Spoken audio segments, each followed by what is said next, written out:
And I'd like to start this morning by sharing a story about a good friend of mine. The story starts when he was in high school. He was 16 years old, young guy, full of life, full of energy. He was on the wrestling team. And one day while he was wrestling, there was an accident. He got injured. So as he went to the doctor to get checked out, they said, well, we need to get an x-ray. So they did that, something we all do, right? Well, when the results came back, the doctor said, we found something kind of odd on your x-ray. There was an unexpected shadow there. And the doctor diagnosed him with cancer. 16 years old, diagnosed with cancer. So he started his treatments, and it went about 9 months or so up to this point. And he told me the story, and he said, I remember this one night I was sitting at the dinner table. I just finished treatment. I just felt completely nauseous. He said, I got up from the table, and I ran to the bathroom to get sick, and then I walked into my bedroom. And I was so exhausted, physically and emotionally, that I just collapsed face first on my bed. He said, and as I was laying there with my face in my pillow, I just screamed as loud as I could. Why? Why me? Why, God, are you allowing this suffering to happen to me? Now, that's not the end of his story. But I think all of us can relate to this in some way, shape, or form. Maybe you have a friend or a family member who's struggling through health issues, maybe even fighting for their life right now. Maybe you're struggling through health issues. Mental health, physical health, job issues, relationship issues, whatever it is, we all have these times where we ask this question of why in the midst of our suffering. We've been working our way through the series that we've called The God Questions, as Mark was just talking about. And this week, we're going to be addressing that question of why God allows suffering. Why does God, a good God, allow suffering? And as I was preparing for this message, there was a story that I just could not get out of my head. And it's the story of Joseph. And his story starts out somewhat similar to my friend's story when he was 17. And he was a shepherd. Joseph had many brothers, and his father, Jacob, also known as Israel, loved him so much more than his brothers, to the point that it made his brothers hate him. Now, there are a lot of other details here, but one day, as Joseph goes out to the field to check on his brothers at his father's request to bring back a status report to him on what's going on with the sheep, his brothers see him from afar, and they begin to plot to kill him. That's how significant their hatred was for their brother.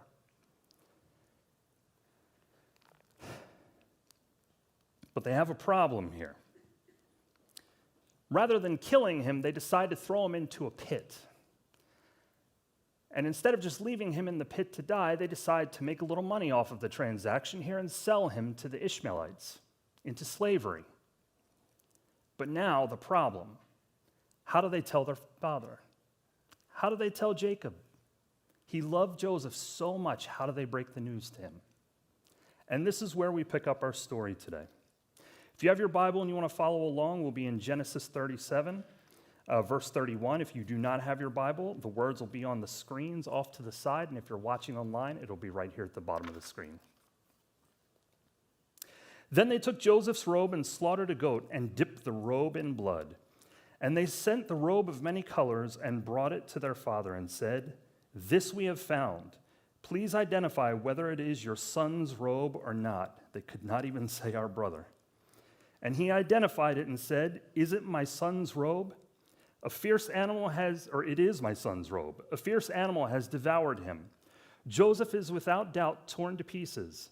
Then Jacob tore his garments and put sackcloth on his loins and mourned for his son many days. All his sons and all his daughters rose up to comfort him, but he refused to be comforted and said, "No, I shall go down to Sheol to my son mourning." Thus his father wept for him. Joseph responds by tearing his clothes and putting sackcloth on his loins, which at that time was an outward expression of mourning, of distress. And while we don't follow that same plan, thankfully, thousands of years later, we all respond in very different ways. So when suffering happens, how do you respond? Suffering comes in all shapes and sizes, right? You have the smaller suffering where you walk through the living room and you stub your toe on a chair. You're probably not questioning God why he's allowing that suffering to happen. You may say some other choice words that I can't say. But it's the bigger things in our lives where we start to ask that question of why. Maybe you're struggling through marital issues. Maybe you've lost a job. Whatever the situation is, it is very real pain to you, and it's very personal. You may ask the questions like my friend, why? Why me? Why now? Why this? And this is a question that a lot of us are asking right now as we see what's going on in Israel. And that situation, we almost have a bit of a visceral response to what's going on because things are so bad. And in situations like this, it's tough to see how this type of cruelty can happen in a world where God exists, where a good God exists. I mean, how can this type of cruelty happen? How can God allow it to happen? You may even come to a point where you don't want to believe in a God that would allow something like this to happen in this world. But at the root of this suffering is this problem of evil. And at the root of that problem is a contradiction between God, who's all-powerful and all-loving, and our suffering and our experiences and the evil in our lives. Some people claim that the existence of evil is enough to prove that God either doesn't exist or is not as powerful as the Bible claims that he is. But the Bible acknowledges this problem and actually tackles it pretty head-on. There are a lot of examples, but if you want some, you can go straight to the Psalms. Here's a couple. Psalm 10, "Why, O Lord, do you stand far away? Why do you hide yourself in times of trouble?" Psalm 22, my God, why have you forsaken me? Why are you so far from saving me from the words of groaning?" You may be tempted to think that if you can't think of a good reason why God is allowing the suffering to happen, then there can't possibly be a justifiable reason for that suffering. There's a challenge with that thought pattern, though, because you start to put yourself on the same level of God as you think through this. Unfortunately, situations like this can start to erode faith. However, there's a challenge in that situation because at the heart of the person who feels a weakening faith as a result of the existence of pain and suffering is an assumption. And this assumption says that God is not doing the right thing, if God truly exists. In other words, God's violating some form of a moral standard. Well, if God's not involved or if God doesn't exist, then I would say, how are you defining your moral standards? And how is he in violation of it? We all have beliefs in what is right and wrong. That's our moral standard. And based on those standards, we believe certain things. We define moral obligations. So if I believe that something is wrong or evil, I have a moral obligation not to commit that evil, not to do that wrong thing.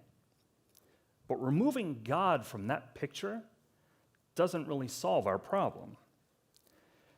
Dr. Martin Luther King wrote a letter. It's called the Letter from Birmingham Jail.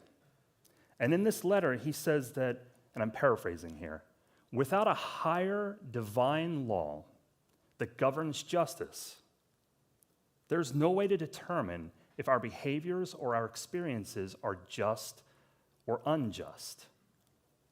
In other words, removing God from the equation doesn't solve the problem. It creates a bigger problem. Because without God, there's no moral compass to discern between what's good and what's evil. A world without God, how can there possibly be any good without him? And if there's no good in this world, there can be no evil. If there is no good, what are we talking about then? Removing God does not help us. In Mark's gospel, he captures this exchange between Jesus and a rich man. And he wrote the following: As he, Jesus, was setting out on his journey, a man ran up and knelt before him and asked him, "Good teacher, what must I do to inherit eternal life?" And Jesus said to him, "Why do you call me good? No one is good except God alone." Jesus says that God isn't just good, he is good. So if there's no good, how can there be any evil? Everything would just be. But is God at the root of all evil things? You may think God's a sovereign God. He created the earth. He created all living things within it. Surely he can cause bad things to happen. And I would say God can do anything. But I want to make sure that we recognize one thing this morning. There is a very real and present enemy in this world. Call him Satan, the devil, the enemy, call him whatever you want. His job is to interject evil into your lives. His mission is to contradict God's good will. So how does God respond when the enemy takes action? Sometimes he might make it stop. Other times he might let it continue. But why? My brother Brian is one of the few men in this world who I look up to 1,000%. If you looked up the good definition of a man, you would see his photo. My brother several years ago had a heart attack, a major heart attack. 7 or 8 years ago, I guess it's been now.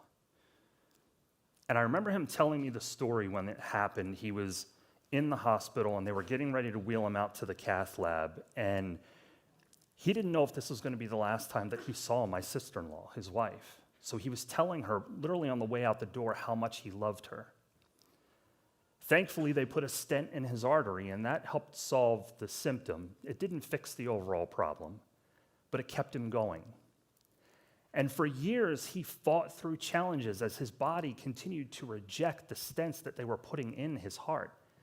The guy ended up with 13 in one artery. And then finally, a doctor introduced him to the source of the problem and connected him with a doctor who could help him resolve that problem to a point where he could have a better quality of life. But it had a lasting impact. Another thing to know about my brother is a fireman. And I say is. There are no firemen in this world who can equal or go ahead of how much of a fireman my brother is. It is in his blood. It's in his DNA. The easiest way to portray this to you, there's a picture in my brother's house, and it's a photo, an actual photo of a house that's on fire. It's a small house. There's the front door in the middle. There's a window on either side. And if you look at the windows, there's flames and smoke coming out of the windows, and there's one guy standing at the front door with a hose in his hand, and he's about to go in. It's a picture of my brother. The day that my brother had to retire from the fire department, that was a tough day. Because aside from God and his family, the one thing that he loved more than anything else was being a fireman. And a few years ago, he was speaking at a small group of mine, and he shared this story with the guys there, and he said, I questioned God as to why he was doing this in my life, and I didn't understand why, and it took me a while to figure it out. He said, God was reshaping my life for something that was coming, and I didn't even see it coming. My brother at the time had 2 very small grandchildren who were just moving back into the house with him, with his daughter. They have no father. It was time for my brother to become the father figure, the male figure for those 2 kids at such a critical point in their life. And he just did not see that coming. But when he looks back on it now, he can see how God was reshaping the entire landscape of his life to put him in that position. It just took him a while to figure that out. But he still has daily reminders of the pain and the suffering that he went through. And it's still a challenge for him. And I think of Joseph when I think of this story, because you question whether or not Joseph really truly understood the pain and the suffering that he went through. And if you look at the names of his children, You know that he did. He named his firstborn Manasseh, for he said, God has made me forget all my hardship and all my father's house. The name of the second he called Ephraim, for God has made me fruitful in the land of my affliction. Affliction, hardship. Joseph knew the pain that he went through. Well, fast forward Joseph's story just a little bit here, and he's reunited with his family. His father, Jacob, passes. He dies. And we pick up again here in chapter 50 of Genesis, in verse 15. When Joseph's brothers saw that their father was dead, they said, "It may be that Joseph will hate us and pay us back for all the evil that we did to him." So they sent a message to Joseph saying, "Your father gave this command before he died. Say to Joseph, please forgive the transgression of your brothers and their sin, because they did evil to you. And now, please forgive the transgression of the servants of the God of your father." Joseph wept when they spoke to him. His brothers also came and fell down before him and said, "Behold, we are your servants." But Joseph said to them, "Do not fear, for am I in the place of God? As for you, you meant evil against me, but God meant it for good, to bring it about that many people should be kept alive as they are today. Do not fear, I will provide for you and your little ones." Thus he comforted them and spoke kindly to them. Joseph suffered physical and emotional pain, beaten by his brothers, thrown in a pit, later accused of sexual misconduct by Potiphar's wife, thrown in jail for years. The guy went through a lot. But do you think that he understood what God was doing when he was 17 or when he was thrown into jail? Coming at this later in life and seeing, because he had predicted in Pharaoh's dream 7 years of plenty and 7 years of famine. And Pharaoh put him in a position to save grain for 7 years so that when the 7 years of famine came, countless lives could be saved, just like he said. They meant it for evil. God meant it all for good. I'd like to take a moment and pause and come back to my friend's story that I started with. 16, diagnosed with cancer, face down in his pillow, wondering why. But I'd like him, my friend Mark, to finish in his words. That night, I was so angry. I didn't know how to process everything that was going on, but I couldn't talk to anybody else. I didn't feel like anybody understood. And honestly, I didn't even know that God existed at that time, but I had to let that anger out. I asked why me, but I didn't get any answers that night. I was in the terminal ward for some time, short time. I met a guy in there. He was 40 years old. I was a teenager. And he was diagnosed with leukemia and given just a matter of months to live. And his 2 daughters came in with his wife to visit him, and they jumped up on his bed and they said, Daddy, when are you coming home?" They brought him pictures. Here's a guy who's got a family. He's got people depending on him. I didn't have people depending on me. I didn't have others depending on me for their livelihood. And so I asked the question, instead of why me, why are these bad things happening to me? Why not me? Why couldn't I be the one to have leukemia and let him be spared? Not that I was looking for suffering, but why does God let this happen? And I encountered a group of people at a church that I began attending. And I saw tragedies in their lives too. I saw some suffering in their life.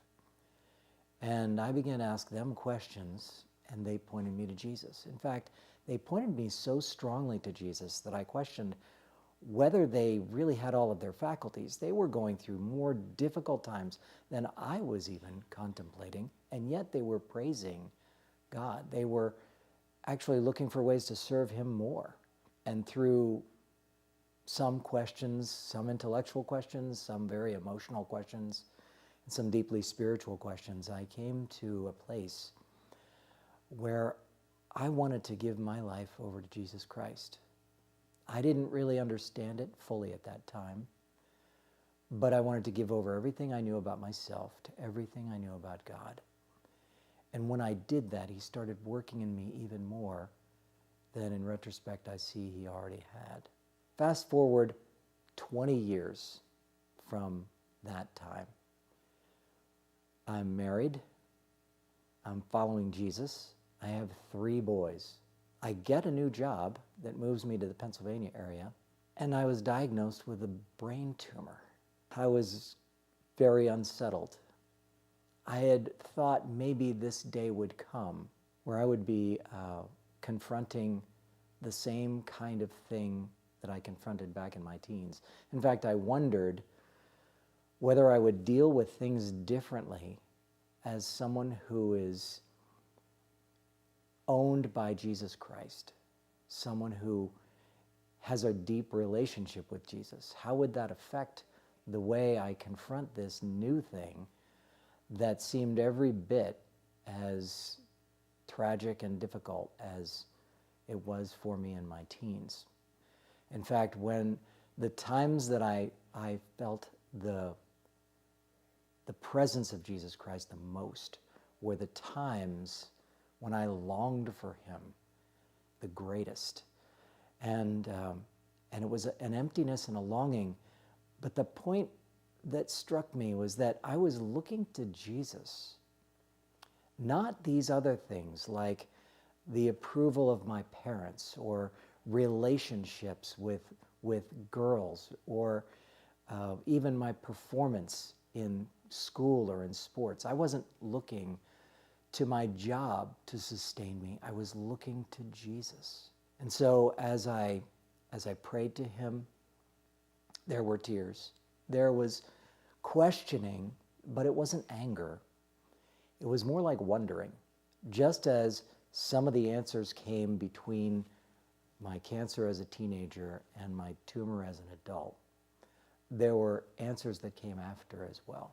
Those answers came in the form of people that God brought into my life, people that I was able to share the gospel with, people that I was able to share my human suffering with as a way of encouraging them, as a way of identifying with them and being with them in their times of trouble.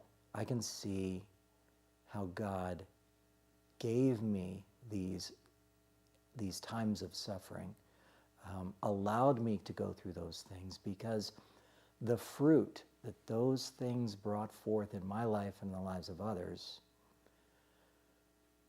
was worth having to do it all again. And I would do that. Many of you know Mark. I don't know if you know the depth of his story or knew it until now. I've heard him tell that story to me several times in the past, and even when I watched this back before the message, there's just one thing that he said to me so many times, and I can't get it out of my head. He says that the fruit that was brought forth through all of that suffering was worth doing all over again. And he would. He would do it because of what God has done for and through him. He can't picture his life without that. But when that second tumor came, he was looking to Jesus. He may have thought that the cancer was an evil brought upon him when he was 16, but having this perspective now, he can see that God intended it, meant it for good. And now he can share his message in a meaningful way. Knowing Jesus helped him navigate that second tumor in a very different way. He did not feel alone. He felt loved. And the first person that he looked to in that situation was Jesus. I think this is in the heart of what Joseph was saying to his brothers. You meant evil, but God meant it for good.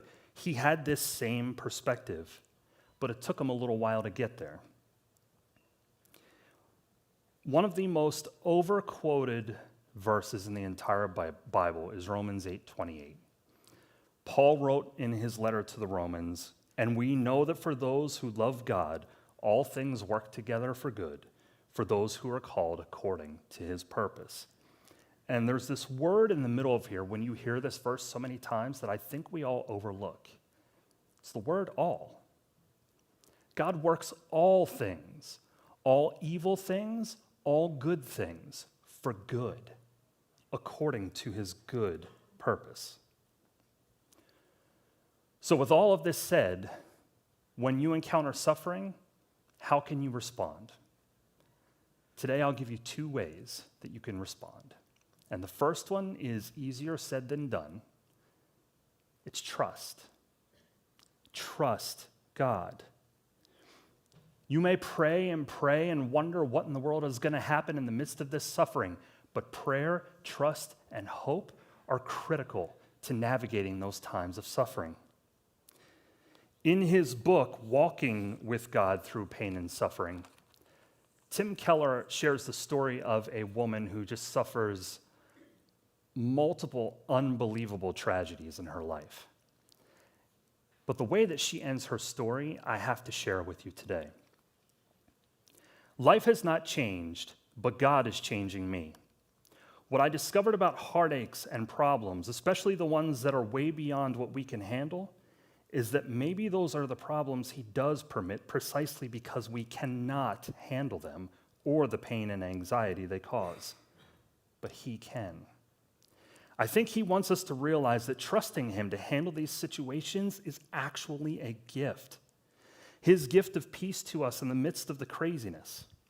Problems don't disappear and life continues, but he replaces the sting of those heartaches with hope, which has been an amazing realization. I've come to believe that life will not always be as it is now. I find even more comfort in being able to stop focusing on all the heartache and focus on the one who will someday take heartache away completely and forever. I spent my entire life looking for and never finding a recipe to go from despair to hope. It did not come from anything I did or didn't do.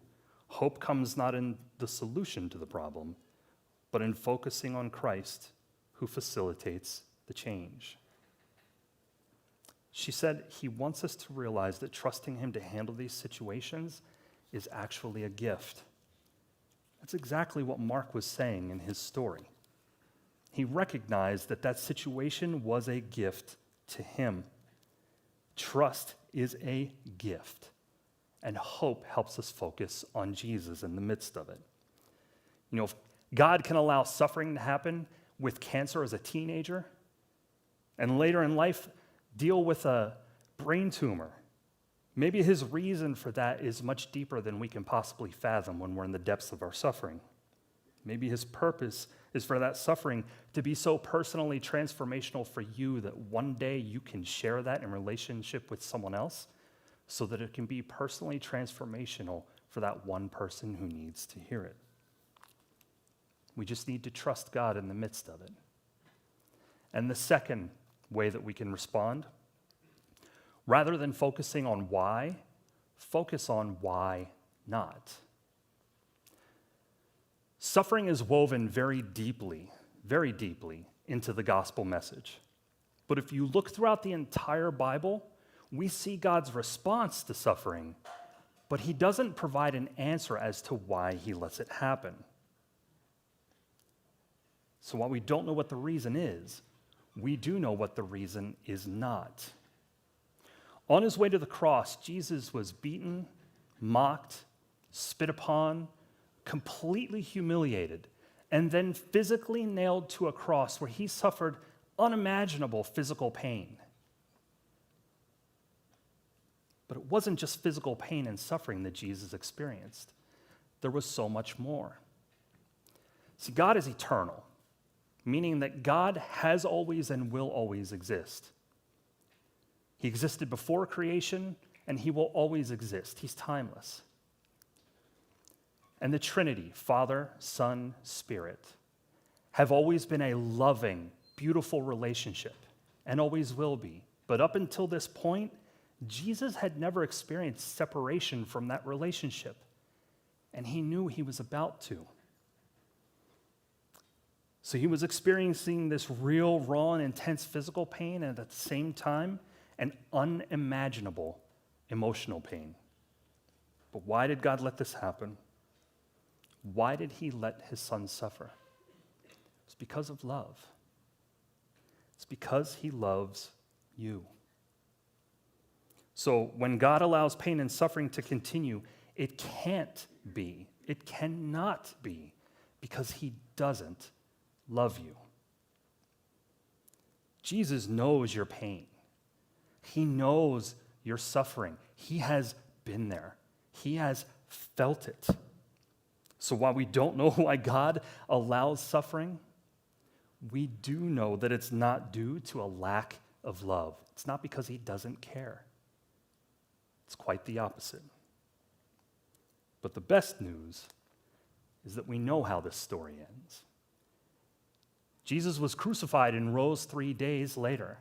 He defeated sin and death, and we know that he will return in the future to put the final nail in the coffin of evil. But without suffering, none of this could be possible. Would you join me in prayer?